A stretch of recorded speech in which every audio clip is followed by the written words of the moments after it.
Ma'am, if ever magpe-payment po kayo, ma'am, hanapin nyo lang po yung Salmon app, ma'am. So, yung password nyo po sa Salmon, 40, ma'am. Tapos, pag magpe-payment mo, click nyo lang po yung amount, ma'am. Tapos, yung question nyo kanina, kung pwede po siya every week, pwede po, ma'am. So, ulitin ko po, pag 40, ito po yung makikita nyo, ma'am. Click nyo lang po yung amount. Go to payment, ma'am. Tapos, any amount, ma'am. Nasa inyo yun, ma'am, kung magkano po yung ibabayad nyo, ma'am. Basta mabuo nyo po yung 1,910 every 2 of the month.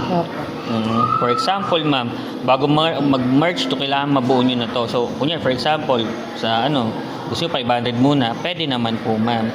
So, select kayo ng method, saan po kayo magpe-payment. Pwede GCash, pwedeng 7-Eleven. Kung GCash po, click nyo lang po yung amount, ma'am. Then, proceed to payment, ma'am. Tapos, may GCash po ba kayo dito sa ma'am?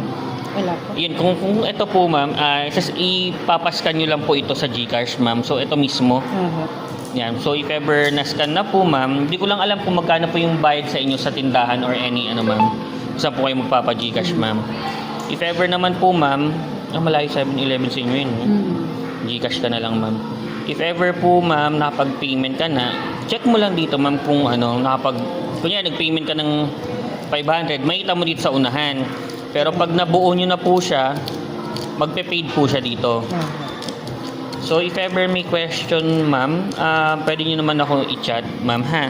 So, ulitin ko po, click yung amount, go to payment po, select GCash po, select nyo na yung GCash, tapos, proceed, any amount po, ma'am, ha?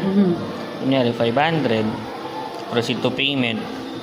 Isang beses lang po gagamitin ito, ma'am. If ever nagamit na po ito, ma'am, sa next payment po, panibagong pong generate po ng QR.